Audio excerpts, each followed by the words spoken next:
What's the story, Morning Glory? What's the word, Hummingbird? Thank you so much for clicking on my channel and for joining me for this review of The Real Housewives of Atlanta, Season 1, Episode 4. This is last week's episode. This week, there was no Real Housewives of Atlanta. I'm assuming it's because maybe tomorrow is Memorial Day. I don't understand why, because the other show came on that comes on after Atlanta.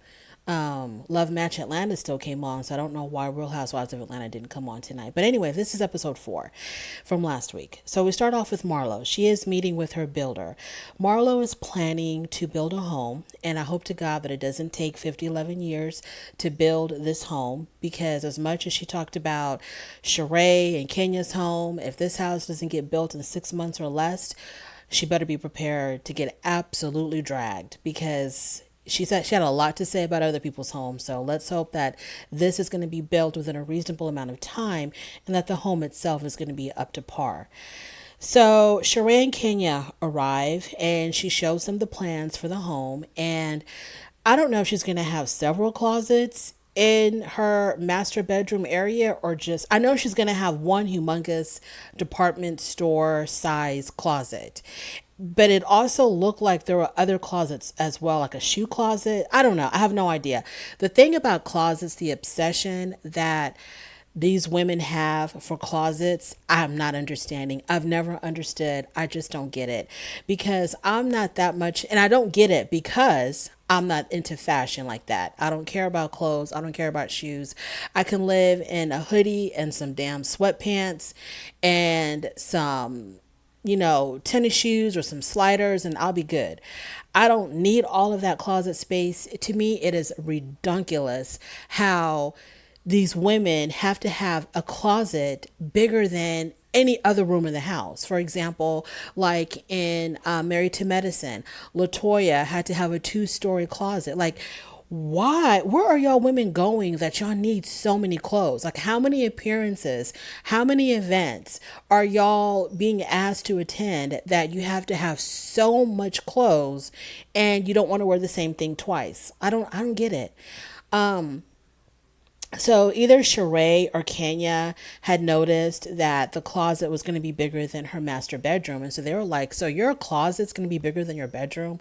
And to Marlo, this makes perfect sense. To me, this makes no sense at all. Absolutely no sense, because I understand having a nice size closet. Of course, if I had the money, I would definitely, if I had the money to build a mansion or a mini mansion, of course I would want a walk-in closet and, have it to where, an area for my clothes, an area for my shoes, an area for my watches and my jewelry. Of course I would have that, but that closet will never be as bigger than my bedroom. Absolutely not, because I'm the kind of person, if I was going to build my dream home from the ground up, I would want to have a humongous master bedroom. Like a suite where it's like the main master bedroom and then like a little living room, or I would want that room to be completely decked out. Then my other rooms, I would want them to be very spacious, very big, not as big as the masters, but just almost as big as the masters. I would want a bathroom in every single bedroom, and also a couple of bathrooms to spare. I would want a huge living room. I would want maybe 2 or 3 humongous living rooms, a nice sized kitchen with a lot of cabinet space, a very large walk-in pantry, a nice sized laundry room. That's what I would want my space to be devoted to. Those rooms, the bedroom, the living rooms. The kitchen could be medium sized, but I need a lot of cabinets and a lot of storage space and a nice sized pantry. And the backyard has to be humongous with a pool, a little pool house. Definitely a huge, backyard, enough to have like a big old swimming pool, to have like the area, like where you would have like the barbecue pit and like a little, just the backyard is where I would also spend a lot of, I would invest a lot in my backyard as well. But to put all of this investment and time in closets, I've never understood it. But then again, that's an unpopular opinion. So one of the women chastises Marlo about, well, why aren't you building in Buckhead? Because, you're a Buckhead kind of girl. And Marlo said, y'all are the ones that think I'm rich. I've never put it out there that I was rich. Y'all are the ones that are questioning, how am I getting my money? Where's my income coming from? That I must have all this money. Y'all are the ones that are labeling me as, some type of, very wealthy woman. But I never said that about myself. So that's why I'm not in Buckhead. I'm outside of Buckhead. So they talk about their trip to New York, and Kenya says that when she goes to New York, she's not going to be seeing Mark, but she's going to make arrangements for Brooklyn to spend time with her dad. And Sheree says that when she gets to New York, that she is going to try to see if she can meet up with Tyrone, depending on what his parole officer will approve. Moving on from that, Candy. So Candy says that she still needs more tickets to sell for her play. Her play's doing good, but she hasn't reached that sold out mark yet, I don't think. And Todd talks about when they go to their trip to New York, he also wants to stop by the New Jersey condo. And Candy feels kind of funny about it because, she sees this condo as, this was the home that he shared, or the property that he shared with his ex. So Candy has no interest in it at all. And she doesn't understand why Todd wants her to be super excited about this damn condo when it belonged to him and another woman. So I guess if Candy had it her way, he would probably sell the condo, but for whatever reason, he wants to keep it. I'm not understanding why, because I thought the condo was already fixed and ready to live in, because we find out later in the episode that the condo needs some serious renovations. So I thought the condo was already ready and fixed. And this is where he goes. Like if he has to go to New York, instead of getting a hotel, he just stays in his condo, and he's trying to sell it to Candy. Like if we ever go to New York, we can just stay at the condo instead of renting a hotel. And, Candy, she's not worried about paying for a hotel. She'd rather stay in a hotel than stay in the condo. But the condo needs renovations. And so I'm not understanding. So you want to put more money into this condo by renovating it. I don't get it. I don't understand. I don't understand why he wants to keep it so bad. And I don't understand why Candy has a problem with it, because that's his thing, but he shouldn't push it on her. If she's not interested, Todd really shouldn't push this condo on her. If that's your thing, if you want to keep it, that's your money. You bought that with your money before they ever got married. Him and Candy ever got married. That's his little piece of property. That's all him. He should not be trying to push this condo on Candy. So I don't understand what's going on with that damn condo. So moving on from there, we are on Drew. So Anthony, her assistant, is on some kind of probation, and she talks about how her and Ralph, they run their business like a corporation. And then she starts talking about that, but I wasn't paying attention. I didn't know Drew had it like that as far as finances. I had no idea that Drew had it like that, because her house is nice. I'm assuming she owns it.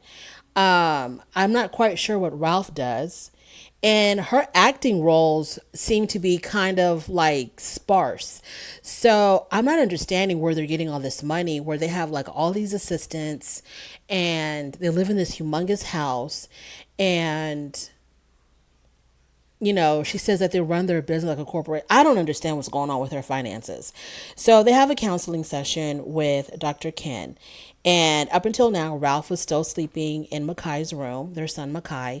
And Drew tells us that she knows that they're having some serious issues because they're sleeping apart. And whenever they sleep apart, that means that there are some very deep-rooted issues that they need to try to overcome. Ralph feels like he's very underappreciated by Drew. Like he says, he goes above and beyond for her, and all she can focus on is the negativity of their relationship. She doesn't appreciate anything that he does for her. And he talks about the whole dinner that he had planned for her, and he said that, he had given her steak and lobster, and then Drew tried to butt in and say it's not about, the steak and the lobster. And then Ralph trumps over her and says, but she deserved a Lunchable because of how she was acting that day. And Dr. Ken agrees that Drew should have just been living in the moment and not use that time to talk about their issues, because Ralph had made it a point over and over again. He didn't want to talk about their problems. He just wanted to enjoy the night with her. And she still wanted to talk about their issues, and that completely ruined the whole entire night. So Drew was like, well, how am I supposed to be in the moment and enjoy the moment like that when I know that we have some very serious issues that we need to overcome? Okay, we understand that, Drew, but you don't have to talk about the issues all the time. If he just, and I'm not even like very team Ralph, but I am team peace. So if he just wanted to have a peaceful, relaxing, enjoyable dinner with his wife, you could have given him those 2 hours. Those problems ain't going nowhere. Just because you don't talk about them right then and there, it don't mean they're gonna go away. They're still gonna be there, and you can talk about them afterwards. Talk about them tomorrow, or talk about them at your next counseling session.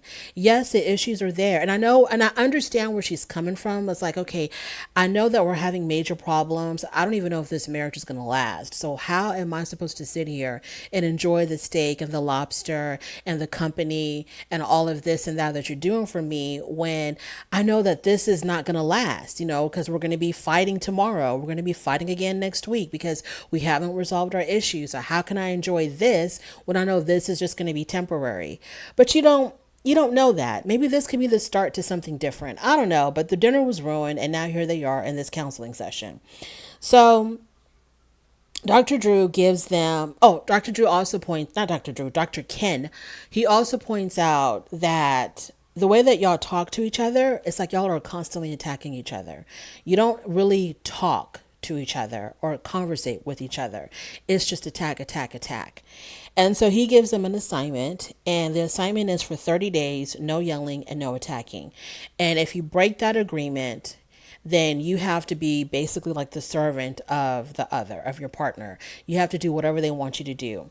So that's their assignment, and we'll see if that's going to work. So after that, we see Safari and Patrick. Patrick is Candy's nephew or cousin. I forget which. No, Candy's cousin, I think.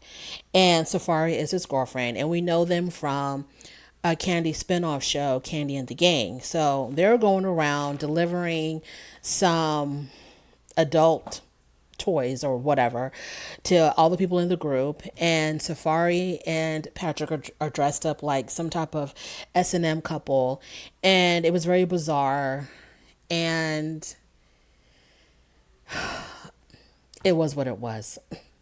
Moving on. So on the day of the trip, Candy arranges for a Sprinter bus to go and pick up everybody because people are always late.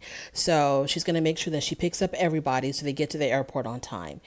And when Kenya arrives inside the bus, she wasn't aware that it was a couple's trip. She thought, I think Kenya was under the impression it was going to be a girls' trip, but all the husbands are there. And so she was like, well, I would have been great if somebody would have notified me to let me know that it wasn't a girls' trip.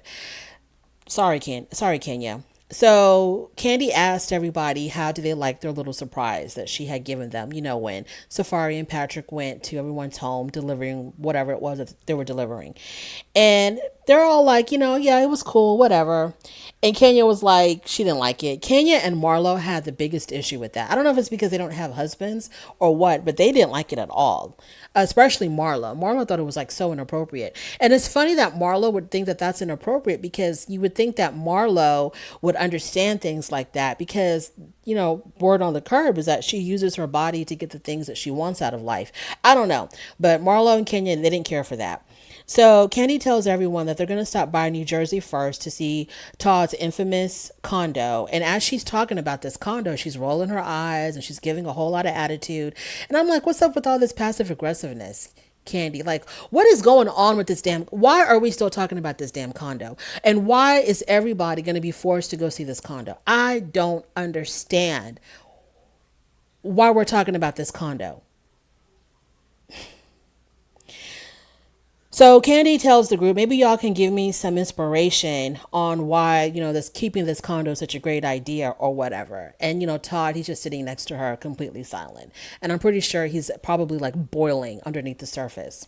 So they finally arrive in New York City. And Sonia says in her confessional that she doesn't understand why Ross, her husband, would want to have another kid when they can just leave their son at home with their family and go travel and do all these wonderful things. Having a baby would just, get in the way. And now, Sonia, look, girl, I hate this whole discussion of whether or not we're going to have a baby. I don't understand. Either you're going to have a baby or you're not going to have a baby. The discussion, the debating, keep that between you and your husband. Don't bring that on the damn show because it doesn't make any difference to me. It makes no difference to me on the pros and cons of y'all having another baby. Either you're going to have another baby and that's going to be a cute storyline for next season if they ask you to come back, or you're not going to have you're not going to have another baby. But this, bringing it up on camera, in our faces about whether, I don't care. Either you are or you aren't. Let's like, you don't have a lot of time either to think about it, Sonia. It's not like you're 21 years old. So the fact that you haven't made a decision yet is beyond me because the clock is ticking. So everyone is eating out. So they entered the suite. I guess this is going to be Candy and Todd's suite. And so they go eat on the rooftop. And Todd and Candy have everyone tell their best sex story to win the best room. And if you have the best sex story, you get the best room. And it ended up being Kenya talking about she was dating a deer hunter and they were hunting a deer and there was a lot of blood involved and they went into a tavern. No, not a tavern. They went into a cavern or a cave. I don't know. It was just blood, deer, and them getting down. And so she ended up winning the condo. So, not the condo, the best hotel suite. So Todd's condo, for whatever reason, they had to take the whole entire group to go see this damn condo in New Jersey. So they drive to New Jersey. They walk inside the damn condo. It needs some serious work. I have no idea why it looks like that. It looks like somebody started to renovate it a few years ago, but then just stopped midway. I don't know. The speculation is that he uses that to cheat on Candy. Like he brings chicks into that condo when he travels to New York. I don't know. They talk about Candy probably being too self-centered, that maybe she's a little bit spoiled and she's not very supportive of Todd. And while they were on their way to the condo, they actually got into an argument in front of everybody about this damn condo. Y'all, I don't understand why they're forcing this condo on us. So when they get to the condo, Kenya looks at everything and she's able to kind of figure out what needs to be done, because I think like deep down inside, she's like a secret home renovator or contractor. Maybe that was her calling. But it looked like she has some pretty decent ideas. And if I was Todd, I would definitely take her up on that offer. The one thing about this condo, though, it does have a very beautiful view. So now they're having dinner. Candy and Drew. Oh, so somebody asked the question, how come Candy and Drew don't wear their wedding rings? And I think Candy says she just doesn't. And I think Drew said that after when she had her babies, her fingers were swollen. So that's why she had stopped wearing her ring and she never got it back to wearing. I think Candy stopped wearing her ring because she's probably embarrassed by the size. Because I remember when Todd first got her that ring, unless he upgraded, but when Todd first got her that engagement ring, it was like a running joke on how small it was. Because Candy is like this multi-millionaire, and how is it going to look with her wearing this tiny little diamond ring? But it was all that Todd could afford at the time, because at the time, he was still making just his Bravo money. So I don't know if that's why she does. I don't understand why they're not wearing their rings. Their husbands are, but they're not. I don't get it. Like, why wouldn't you wear your especially you, Candy? Like, why wouldn't you wear your wedding ring? I don't know. So Drew is still upset so they talk about Drew and Ralph and their issues, and she's still upset about the whole assistant issue. And Ralph said that he had fired the assistant. So he's like, how are we ever going to get past it? I fired her. I got rid of her. And Drew is like, well, it's a problem in our marriage that we were even discussing another female in our marriage. And so Ralph is like, well, what is it going to take for us to get past it? And Kenya says it's all going to take time and reassuring behavior. And then Candy says that whole situation, Ralph, you have to admit it was kind of crazy. And Ralph said it was crazy when you don't understand the context behind it. And I'm like, Ralph, there is no context behind it. Like, if you got to dig around for the context, that's even a bigger issue. That's even a bigger problem. Like, why? You don't understand how problematic it was that you hired a female that was supposed to be your assistant, that you're supposed to be working very closely with, who is sending you text messages about wanting to give you a massage, and then you're sending her text messages back like you're down for the cause. So you don't see this as being problematic at all, then I don't know if this marriage, if being married is a thing for you. Maybe you just need to be single.